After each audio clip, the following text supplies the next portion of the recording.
Bienvenue au rassemblement en ligne de l'église Grenoble-Est. Nous sommes de retour sur YouTube pour une durée indéterminée. Les conditions sanitaires ne nous permettent pas de nous réunir, mais nous souhaitons au maximum garder le contact les uns avec les autres. Qui que vous soyez, visiteur pour la première fois ou habitué des cultes en ligne, nous vous saluons chaleureusement. Notre prière est que, en ces moments troublés, ces instants nous rapprochent de Dieu et dans notre compréhension de qui il est. Nous saluons particulièrement celles et ceux dans notre Église qui sont actuellement malades. Que Dieu soit votre soutien et que ces instants puissent vous apporter du réconfort. Nous sommes à nouveau au regret de nous retrouver séparés physiquement les uns des autres. Nous sommes ici une petite équipe dans un grand local pour animer ce culte en respectant les conditions sanitaires qui sont exigées. Mais notre accès à Dieu lui-même n'est pas limité par un quelconque confinement. Dieu s'est rendu accessible à tout moment et en tout lieu. Dieu est là, tout près de vous, prêt à se faire connaître à nous par la Bible et prêt à écouter nos prières et nos chants. Et c'est ce que nous allons faire dans la petite heure qui vient. Écouter Dieu et prier et chanter Dieu. Nous abordons ce deuxième confinement comme une épreuve avec son lot de tentations. Et la tentation sera justement notre sujet d'étude aujourd'hui. Depuis la rentrée, nous parcourons le livre de la Genèse, le tout premier livre de la Bible. Et ce livre pose les fondements de la foi chrétienne. Aujourd'hui, nous verrons en profondeur avec Nico un passage sombre qui apparaît dès le 3e chapitre de la Bible, un passage bien connu, celui de la première tentation et du premier péché de Adam et d'Ève. Et pour mettre en relief ce sujet de la tentation, je vous propose de lire un autre passage dans le Nouveau Testament. C'est Jacques, l'épître de Jacques, au chapitre 1, les versets 12 à 18. Heureux l'homme qui tient bon face à la tentation, car après avoir fait ses preuves, il recevra la couronne de vie que le Seigneur a promise à ceux qui l'aiment. Que personne, lorsqu'il est tenté, ne dise « c'est Dieu qui me tente », car Dieu ne peut être tenté par le mal, et il ne tente lui-même personne. Mais chacun est tenté quand il est attiré et entraîné par ses propres désirs. Puis le désir, lorsqu'il est encouragé, donne naissance au péché, et le péché, parvenu à son plein développement, a pour fruit la mort. Ne vous y trompez pas, mes frères et sœurs bien-aimés. Tout bienfait et tout don parfait viennent d'en haut.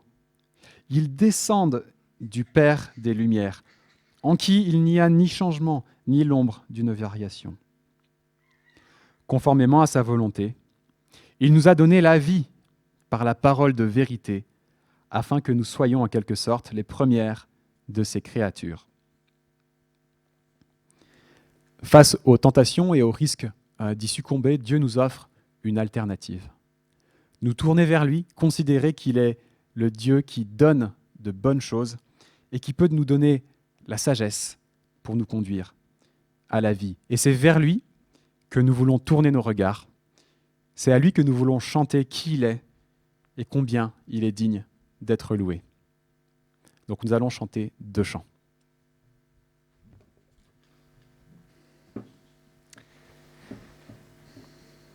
Oui, quelles que soient les circonstances de notre vie personnelle, quelles que soient les circonstances et les situations que le monde traverse, il y a une chose qui ne change pas, c'est Dieu, le Père des Lumières. Donc il n'y a ni changement, ni ombre de variation, comme nous l'a lu Johan. Et nous allons chanter ce chant, 2 chants. Le premier qui proclame que personne n'est comme Dieu. Personne n'est comme notre Dieu, le Dieu puissant, le Dieu éternel. Personne n'est ce Père et cet ami. Personne n'est ce Dieu d'amour et de paix. Donc nous voulons proclamer et confesser ensemble ce Dieu et lui demander de régner en nous, d'être non seulement le Dieu souverain de l'univers, mais aussi d'être celui qui règne dans nos cœurs, d'être dans notre vie le roi. chantons ensemble 2 chants.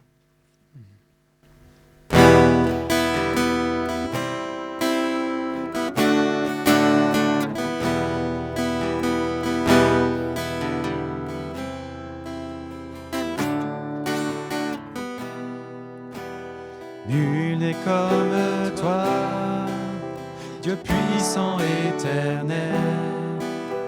Tu nous as consolés, tu nous as relevés. Ton amour est si fort pour restaurer, sauver. Tu es merveilleux dans tout ce que tu fais. Tu es merveilleux dans tout ce que tu fais. Nul n'est comme toi, un père et un ami, si tendre et si patient. Tu corriges et conduis, toujours à nos côtés, toujours pour nous aider. Tu es merveilleux dans tout ce que tu fais. Tu es merveilleux dans tout ce que tu fais. Nul n'est comme toi, Dieu d'amour et de paix, justice et vérité. En toi tout est parfait. Lumière et sainteté, splendeur et majesté. Tu es merveilleux dans tout ce que tu fais. Tu es merveilleux dans tout ce que tu fais. Oh, tu es merveilleux dans tout ce que tu es. Mon sauveur, mon ami, mon Seigneur, tu es merveilleux dans tout ce que tu es. Tu es merveilleux dans tout ce que tu es.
Je veux refléter, Seigneur, ta beauté. Il n'est rien au monde plus précieux que toi. Dans ma vie, sois toujours le roi. Puis règne en moi par ton pouvoir. Et sur mes rêves, sur mes heures noires, tu es Seigneur de tout en moi. Dans ma vie, sois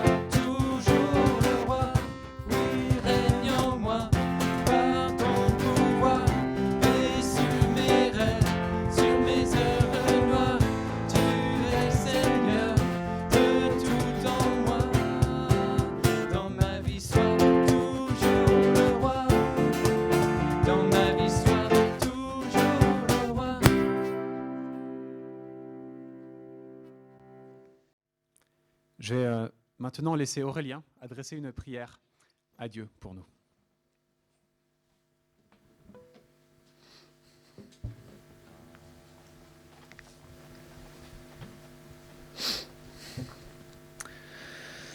Nous prions.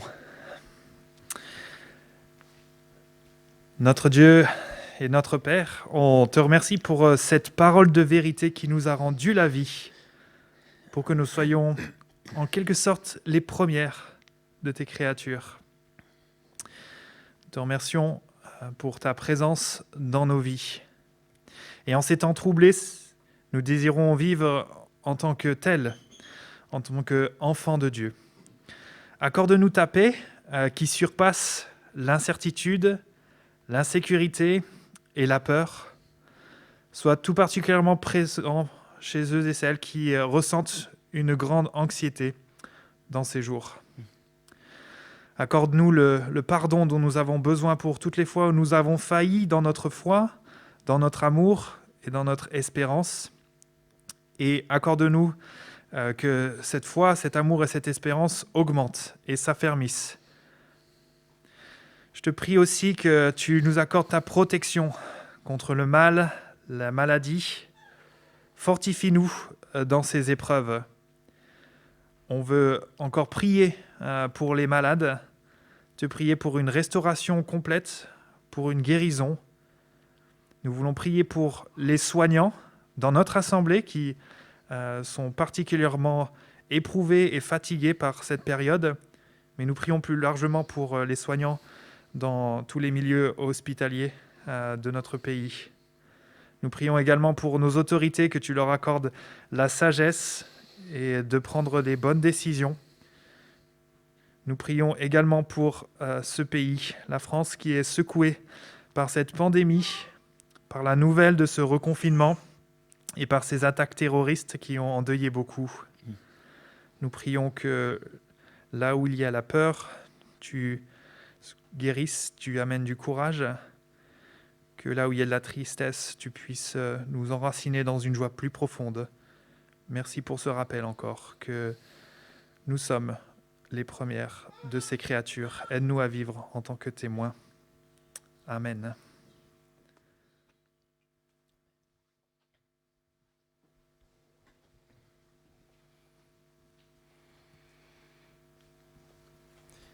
Merci Aurélien. Il y a un enregistrement qui est prévu pour les enfants d'une quinzaine de minutes et qui a été préparé par Mathieu. Alors merci à lui. Le lien s'affiche dans la description de votre vidéo. Quelques informations sur notre vie d'église. Bien sûr, vous vous en doutez, notre programme est particulièrement chamboulé. Notamment la réunion pour les membres du 4 novembre sera reportée à une date ultérieure. En revanche, le week-end de découverte de notre église du 20 et 21 novembre aura lieu, lui, sur Zoom. Et il y a un lien aussi pour s'inscrire dans la description de la vidéo. Nos groupes de quartier de réunion en semaine sont aussi maintenus sur Zoom.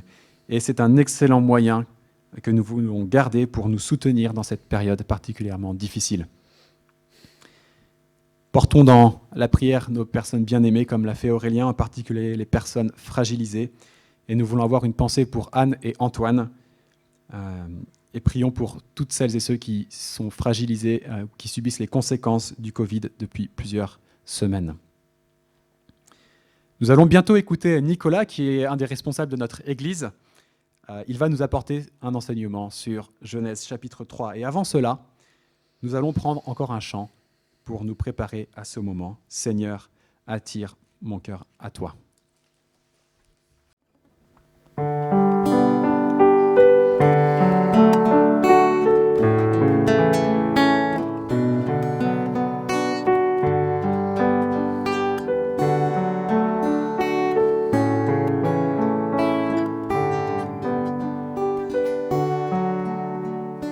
Seigneur, attire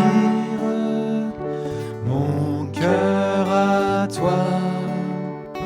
Je te désire tout près de moi. Ma délivrance dans le danger, c'est ta présence. Divin berger, c'est ta présence, divin berger.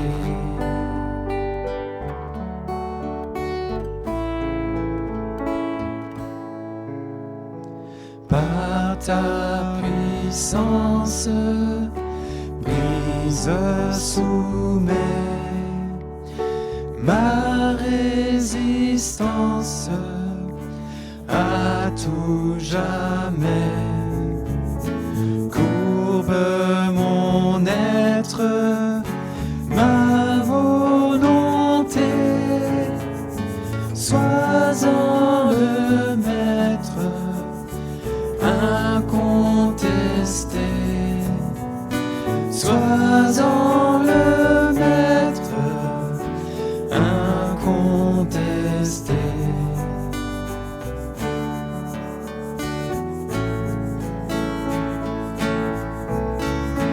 Plonge mes lances pour te servir. Plonge m'avance pour t'obéir. Bas sous ton aile, loin du péché, Sauveur fidèle, tiens-moi caché. Sauveur fidèle, tiens-moi caché.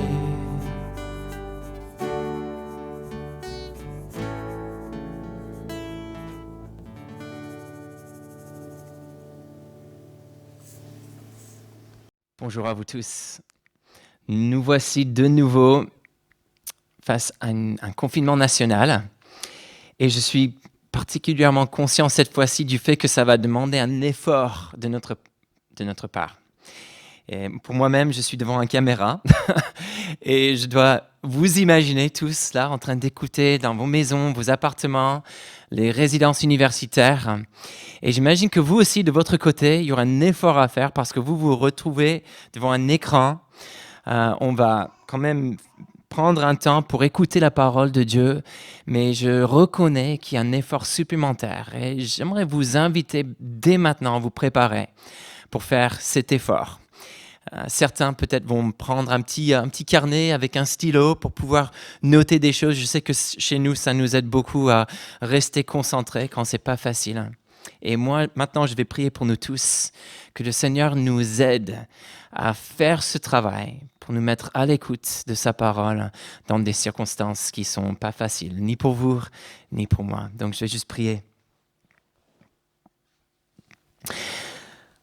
Ô Seigneur, nous avons besoin de toi et de ton aide pour bien vivre ces moments maintenant qu'on va devoir faire nos cultes en ligne de nouveau.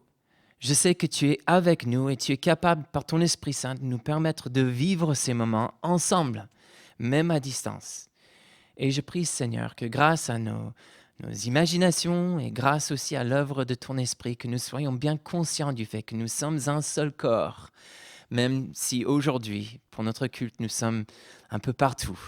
Donc aide-nous et donne-nous des oreilles pour entendre, comme chaque semaine, ta parole et des cœurs pour recevoir aussi ce que tu as à nous dire. Au nom de Jésus, Amen.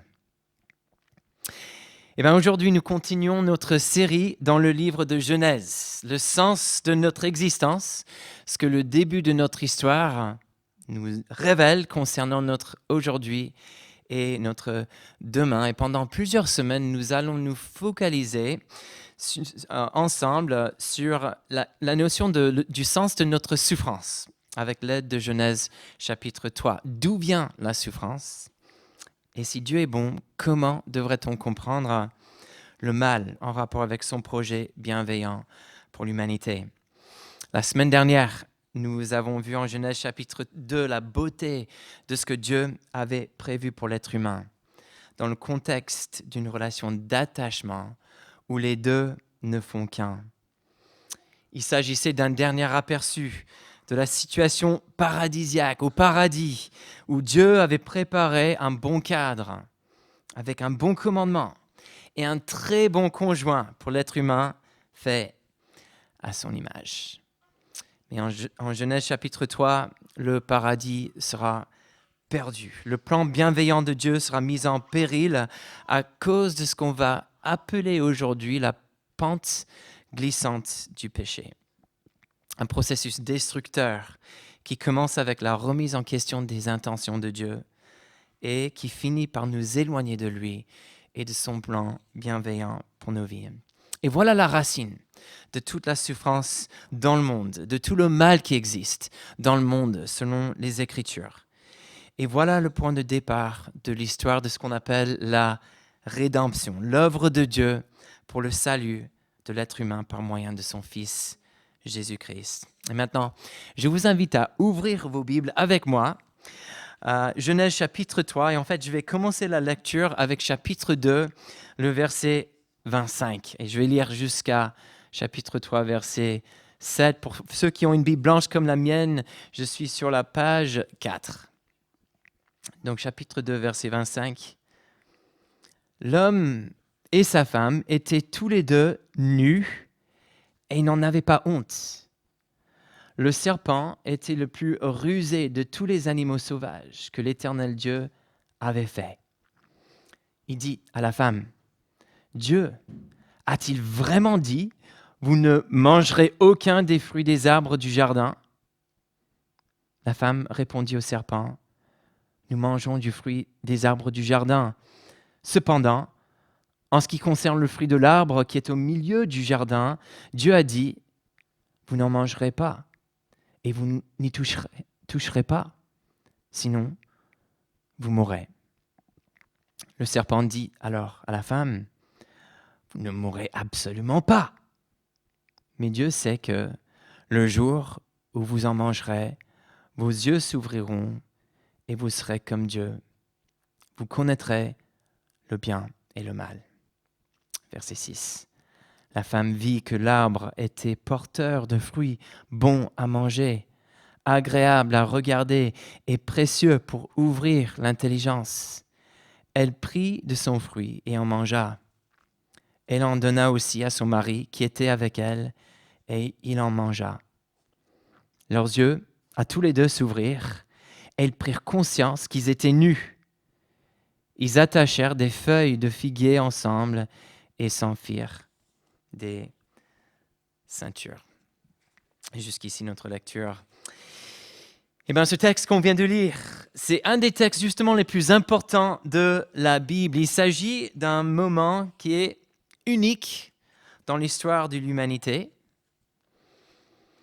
et aussi d'un moment qui nous sert de ce qu'on peut appeler un paradigme, un modèle qui nous aide à mieux comprendre la nature de notre propre combat vis-à-vis de Dieu et de ses commandements. C'est vrai que c'est un moment unique dans le sens où Adam et Ève représentent ici toute l'humanité dans leur choix de désobéir aux commandements de Dieu. Et toute leur descendance, c'est-à-dire tout être humain, subira les conséquences de ce choix. Il y a l'apôtre Paul qui exprime cette idée ainsi en Romains chapitre 5, verset 12. Il dit « C'est pourquoi, de même que par un seul homme, le péché est entré dans le monde, et par le péché la mort. De même, la mort a atteint tous les hommes, parce que tous ont péché. » Et donc, si nous voulons comprendre la présence et l'influence du mal dans le monde, c'est avec ce texte en Genèse chapitre 3 qu'il faut commencer. Mais les écrivains bibliques, et notamment Jacques et l'apôtre Paul, se serviront de ce texte comme un modèle de ce que je vais appeler la pente glissante du péché, en suggérant que nous avons des choses à apprendre en méditant ce processus destructeur qu'on découvre ici en Genèse chapitre 3. Le processus qui ouvre la porte au mal dans le cœur humain et aussi dans le monde. Avec le temps qui me reste, j'aimerais structurer notre réflexion au sujet de cette pente glissante autour de 4 composants, 4 éléments. Le premier, se voit en versets 1 à 5, douter de la bonté du commandement de Dieu. Deuxième, au début du verset 6, désirer comme bon ce que Dieu a déclaré pas bon. Puis à la fin du verset 6, désobéir au commandement de Dieu avec le soutien de ceux qui me ressemblent. Et puis, dernier élément, verset 7 et suivant, découvrir les conséquences inattendues de la désobéissance. Donc, je commence avec ce premier point, douter de la bonté du commandement de Dieu dans les versets 1 à 5. Petit rappel, avant de regarder ce point de plus près, dans les 2 premiers chapitres de Genèse, nous voyons la bonté de Dieu qui se manifeste dans la création d'un cadre idéal pour l'être humain. L'être humain qui est fait à son image, homme et femme, les couronnes de sa création. Et en chapitre 2, Dieu donne à l'être humain une vocation, une autorisation et puis une interdiction. On voit la vocation en verset 15 où Dieu place l'homme dans le jardin d'Éden pour qu'il le cultive et le garde. On voit l'autorisation en verset 16 quand Dieu dit « Tu pourras manger les fruits de tous les arbres du jardin ». Donc une grande liberté. Et puis on voit l'interdiction en verset 17. Quand Dieu dit à l'homme « Mais tu ne mangeras pas le fruit de l'arbre de la connaissance du bien et du mal, car le jour où tu en mangeras, tu mourras, c'est certain. » Et justement, l'intrigue de chapitre 3 et puis tout le reste de la Bible et tout le reste de l'histoire humaine va tourner autour de ce 3e élément, l'interdiction, la question de limite. Dieu a-t-il vraiment dit « Vous ne mangerez aucun des fruits des arbres du jardin ?» C'est ce qui annonce le serpent tout au début de notre texte. Ce serpent qui est, selon le texte, le plus rusé de tous les animaux sauvages. Et cette intro, chapitre 3, nous fait penser peut-être aux fables de Fontaine avec des animaux mythiques qui font parfois preuve d'une certaine sagesse. Mais plus tard dans la Bible, le serpent sera directement associé à un être spirituel qui n'est pas du tout mythique, celui qu'on appelle Satan, ou le diable, l'adversaire du peuple de Dieu, l'adversaire de Dieu et aussi de son peuple. Et on peut se poser la question, est-ce qu'il s'agit ici d'un être spirituel qui est tout simplement symbolisé par le serpent, ou est-ce qu'il est plutôt question d'un vrai serpent qui est sous l'influence d'un être spirituel? Moi, je n'ai pas une bonne réponse à cette question. Et quelque part, je dis, peu importe, parce que ce que l'écrivain veut qu'on sache, c'est qu'il s'agit ici d'une créature. Quelque chose ou quelqu'un que l'Éternel Dieu a créé, qu'il a fait, et donc qui n'est pas son égal. Une créature qui est sous l'autorité de Dieu et qui rendra compte à Dieu, comme on verra plus tard en chapitre 3. Et c'est ce serpent rusé alors qui se présente comme un savant, comme un sage, et qui va initier l'échange avec la femme au sujet de l'interdiction, cette question de limite. Dieu a-t-il vraiment dit? Je ne sais pas si vous entendez la voix du serpent dans vos têtes, mais là, quand j'écoute cette voix, le ton de sa voix, c'est un ton d'étonnement. Mais c'est pas possible! Et la ruse, c'est de transformer une seule limite dans un contexte de grande liberté pour l'homme et pour sa femme, en limite universelle, dans un contexte dominé par les contraintes. Vous ne mangerez aucun des fruits des arbres.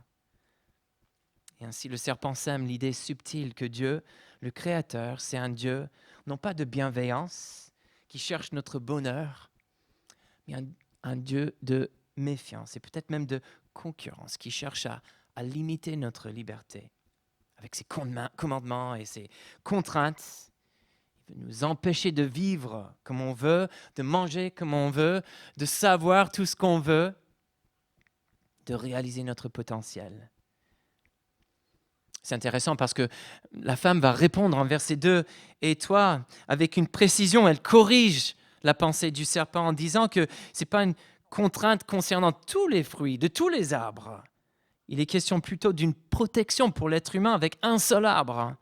Vous n'en mangerez pas, dit la femme, et vous n'y toucherez pas, sinon vous mourrez. Mais le serpent ne lâche pas le morceau ici. Il va jusqu'à contredire la déclaration bienveillante du Dieu créateur. Vous ne mourrez absolument pas, dit-il.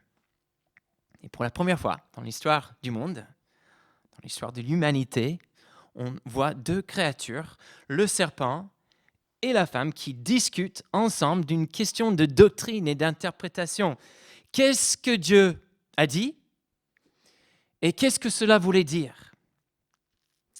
Et cette discussion a lieu entre deux créatures, le serpent et la femme, sans la participation de Dieu lui-même, sans faire appel à Dieu, sans demander à Dieu de venir clarifier sa pensée, de préciser ses intentions, d'expliquer cette interdiction et en quoi cette interdiction est quelque chose de bon pour l'être humain.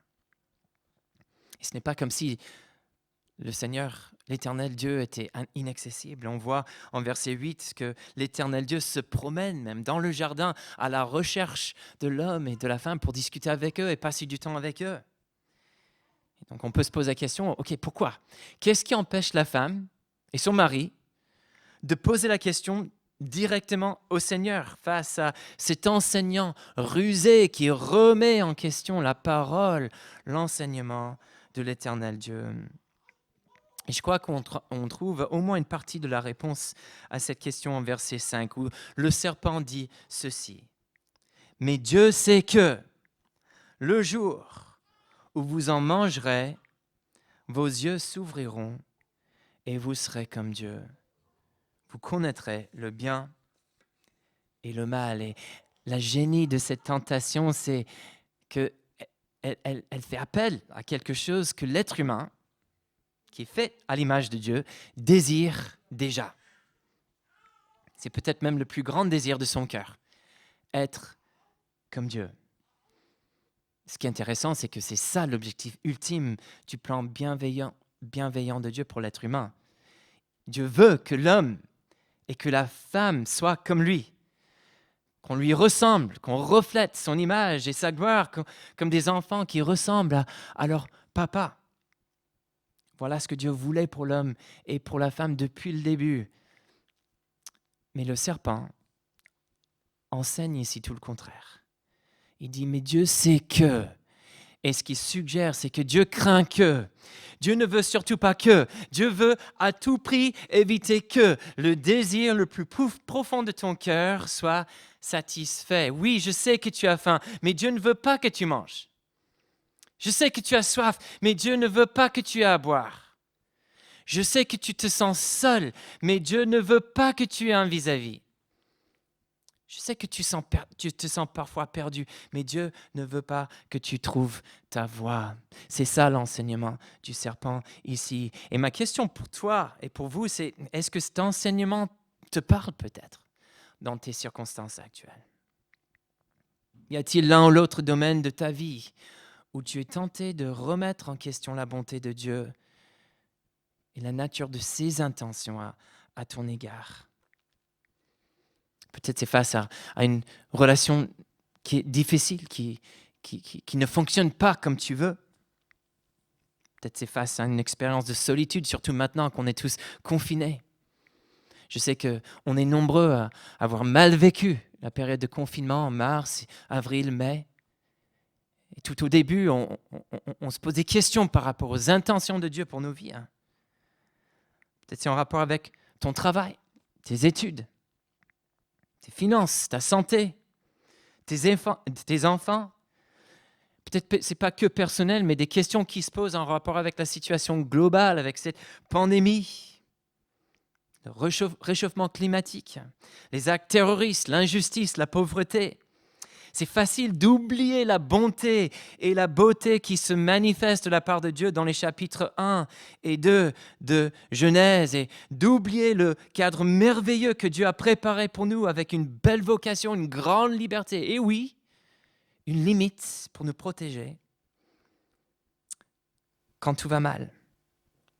Et quand j'oublie Genèse chapitre 1 et 2, je me focalise sur ce qui manque dans ma situation actuelle, dans mon expérience actuelle, j'aurais tendance à me poser des questions. Est-ce que Dieu, le Dieu qui a créé ce monde, est-ce qu'il a des bonnes intentions à mon égard et à notre égard? Ou est-ce que son désir, c'est plutôt de nous empêcher d'être heureux et de réaliser notre potentiel? Et si j'ouvre la porte à ce genre de questions et d'incertitudes, alors là, ça peut être un point de départ pour une pente glissante vers le péché. Donc douter de la bonté de Dieu et du cadre qu'il a fixé pour ma vie, ça ouvre la porte à une nouvelle possibilité. Que ce soit peut-être mieux de décider pour moi-même ce qui est bon et pas bon, de tracer ma propre voie, de cultiver ma propre connaissance et de me laisser guider par ma propre sagesse. Il y a un deuxième composant de cette pente glissante du péché qu'on voit au début du verset 6, désirer comme bon ce que Dieu a déclaré pas bon. Pas bon. Je lis juste le début de ce verset. La femme vit que le fruit de l'arbre était bon, bon à manger, agréable à regarder et précieux pour ouvrir l'intelligence. Et on peut se poser la question, d'où vient cette pensée? D'où vient cet enseignement?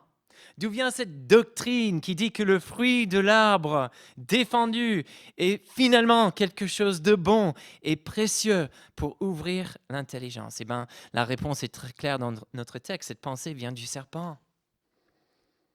Mais la semence de cette idée trouve de la bonne terre dans le cœur de la femme pour trois raisons. D'abord, cette idée n'est pas fausse.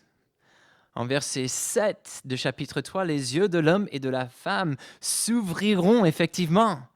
Et leur regard, leur vision du monde, leur vision d'eux-mêmes et l'un de l'autre sera pour toujours transformée.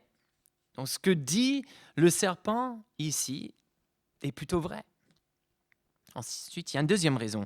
C'est comme on a vu tout à l'heure, l'idée que suggère le serpent ici s'adresse à un désir déjà présent dans le cœur de la femme. Elle veut être comme Dieu et son mari aussi. Et puis une troisième idée, c'est que la femme commence à remettre en question le commandement de Dieu, à douter des bonnes intentions de Dieu à son égard. Dieu sait que tes yeux s'ouvriront et tu seras comme lui. Et suggère le serpent, il ne veut surtout pas ça. Donc ce n'est pas surprenant de voir que la femme commence à désirer comme bon ce que Dieu a déclaré pas bon. Et quand, comme elle, je commence à désirer comme bon ce que Dieu a déclaré pas bon, je peux vous partager une réalité dans mon expérience. Moi, je n'ai plus envie d'avoir l'avis de Dieu sur ce sujet. Je ne veux pas m'approcher de lui. Ça m'arrange qu'il ne soit pas là pour clarifier sa pensée, pour m'aider à mieux comprendre son interdiction, pour corriger ce que le serpent a tordu avec un faux enseignement au sujet des bonnes limites que Dieu a mis en place pour mon bien. Non. Quand je désire comme bon ce que Dieu a déclaré pas bon, eh bien là, je vais chercher à justifier la prise et la dégustation de l'objet de mon désir. Ça me fait penser à une expérience quand j'étais au lycée. Et il y avait une période dans ma première année au lycée où je voulais sortir avec une certaine fille de ma classe, sachant que cette relation pouvait ouvrir la porte à des expériences sexuelles. Et ce qui est intéressant, c'est que je voulais surtout pas en parler avec mes parents. Je voulais surtout pas en parler avec mes amis chrétiens, et j'en avais à cette époque-là. Je voulais surtout pas en parler avec mon pasteur de jeunesse. Et c'était surtout pas un sujet de prière. J'en parlais plutôt à qui? Avec les copains qui étaient dans mon équipe de basket. Des gars qui pouvaient me comprendre et qui ne remettraient pas en question ma décision. Et c'est intéressant de voir que c'est une manière de se rassurer, de se justifier dans la prise et la dégustation de ce que Dieu a déclaré pas bon. C'est le fait de ne pas vivre cette expérience seul. Et c'est ce qu'on voit dans le troisième composant de la pente glissante du péché, désobéir au commandement de Dieu avec le soutien de celui ou de celle ou de ceux qui me ressemblent, peut-être qui me suivront dans ma démarche. Verset 6, la deuxième partie. Donc, elle prit de son fruit et en mangea, et hop, elle en donna aussi à son mari, qui était avec elle et qui en mangea. Et c'est vrai que si je décide de désobéir au commandement de Dieu, je ne veux pas le faire seul.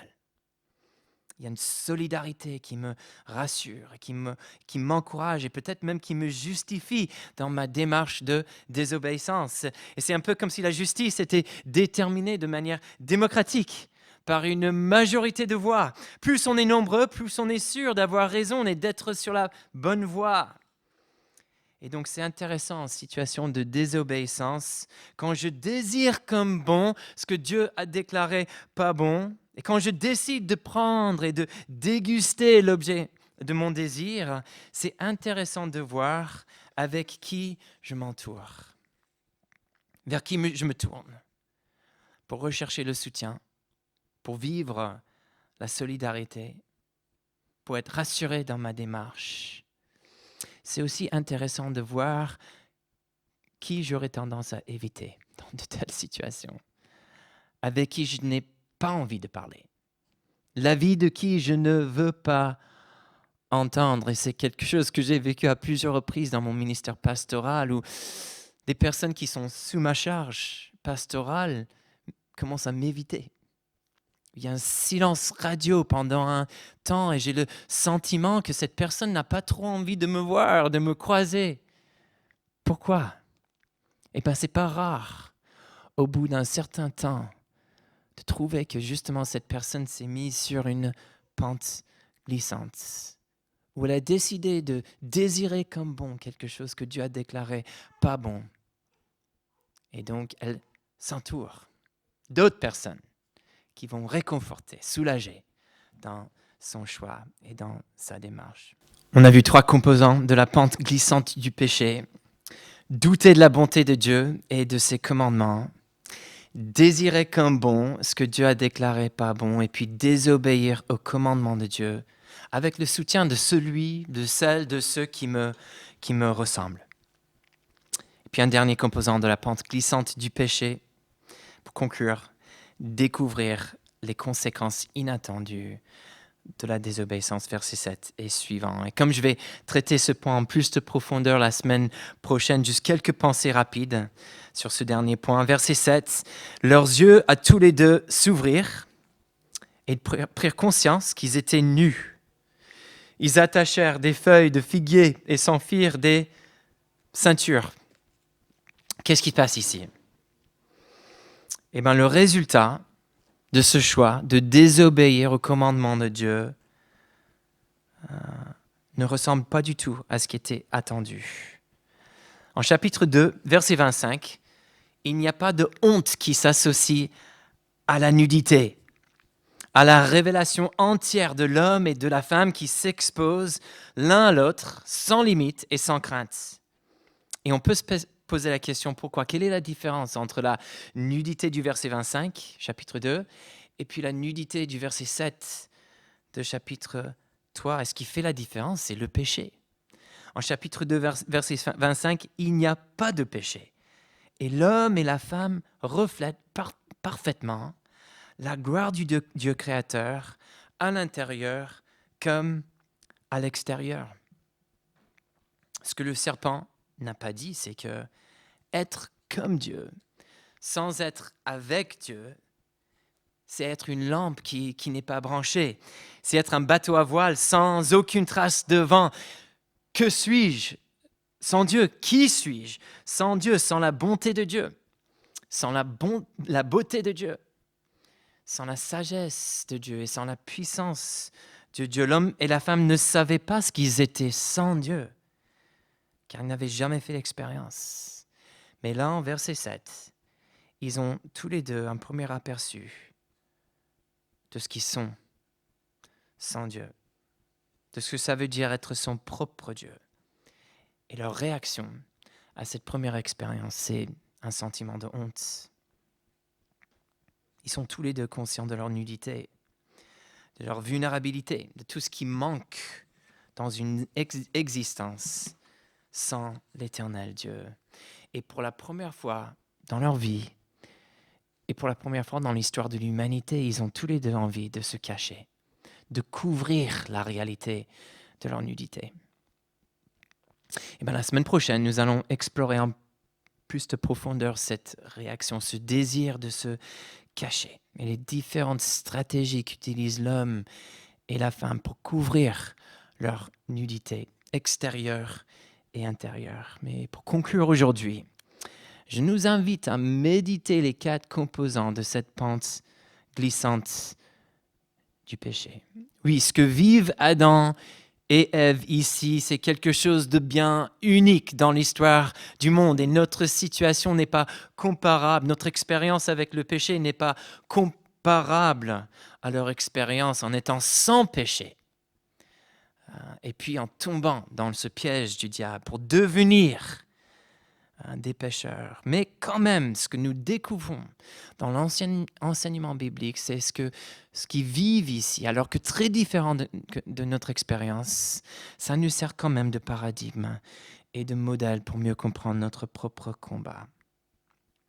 Jacques dit ceci au sujet de ce combat en chapitre 1 de sa lettre. « Mais chacun est tenté quand il est attiré et entraîné par ses propres désirs, comme c'était le cas pour la femme et pour son mari.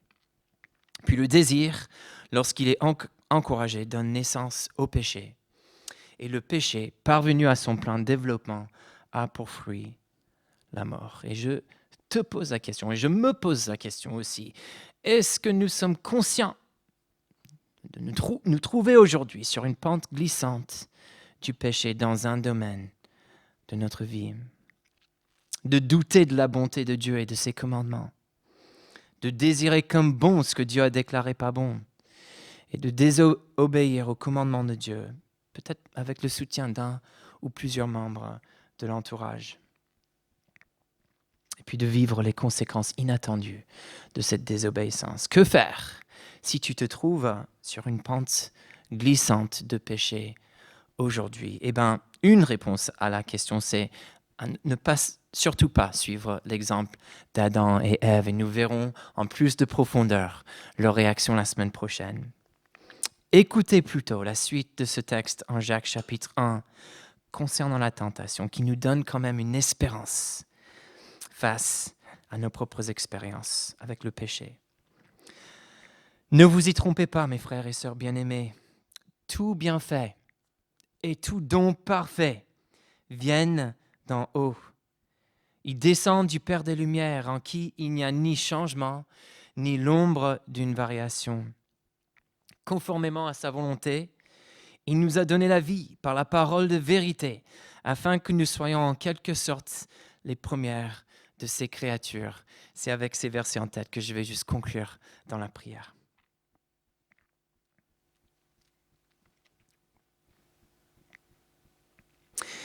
C'est vrai, Seigneur, que nous sommes face à un texte très sombre. Les conséquences de ce moment où le premier homme, la première femme ont péché pour une première fois, ouvert la porte à toute souffrance, à tout mal qui existe dans le monde aujourd'hui.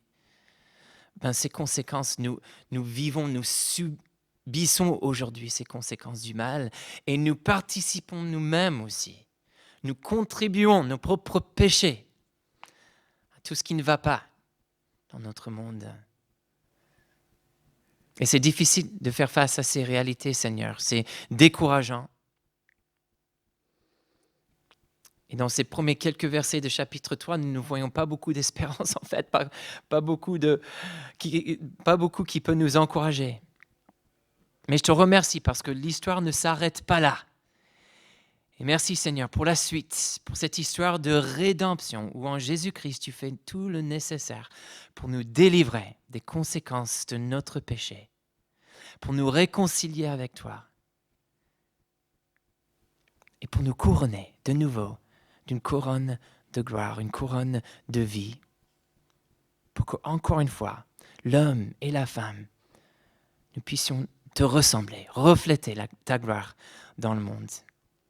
Aide-nous, Seigneur, à garder cette espérance et à faire appel à toi, à accepter ta parole de vérité pour qu'elle nous transforme, pour qu'elle nous purifie, pour qu'elle nous sauve.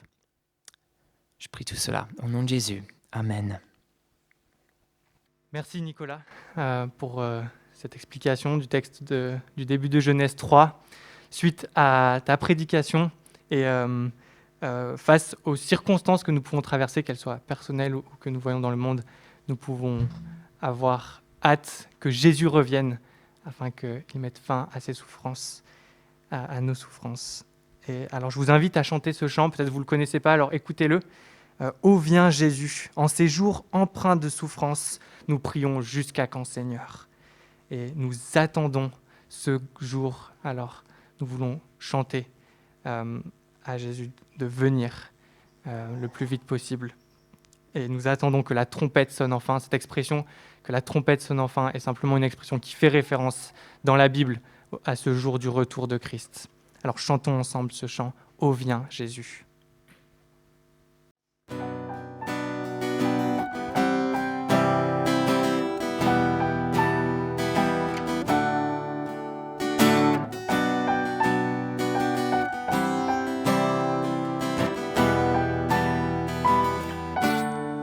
En ces jours empreints de souffrance, nous prions jusqu'à quand, Seigneur?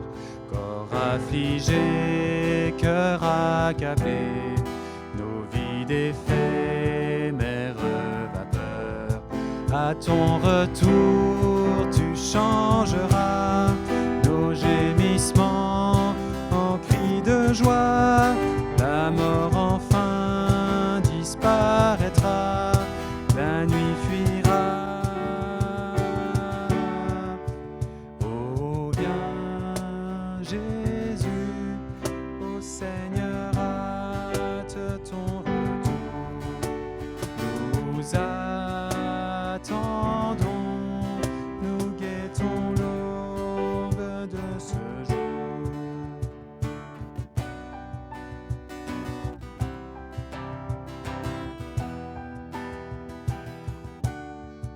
Enveloppés par le péché, nous résistons, luttons sans fin, souvent tentés d'abandonner, soupirant après ce destin.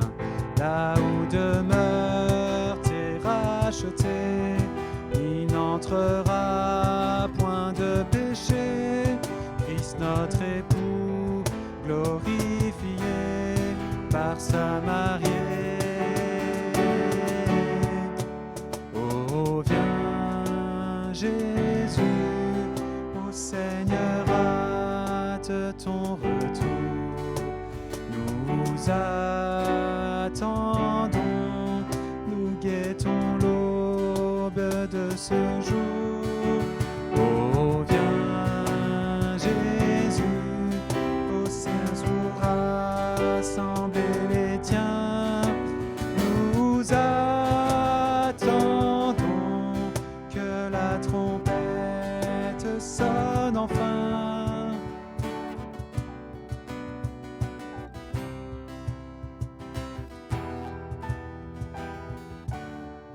Et en l'attente de ce jour, tremblants nous marchons par la foi, en tes promesses invisibles, scellées par Jésus à la croix. Nous pourrons enfin de nos yeux voir le visage de notre Dieu, que cet espoir est glorieux, en lui heureux. Oh viens Jésus, ô Seigneur, hâte ton retour. Nous attendons, nous guettons l'aube de ce jour.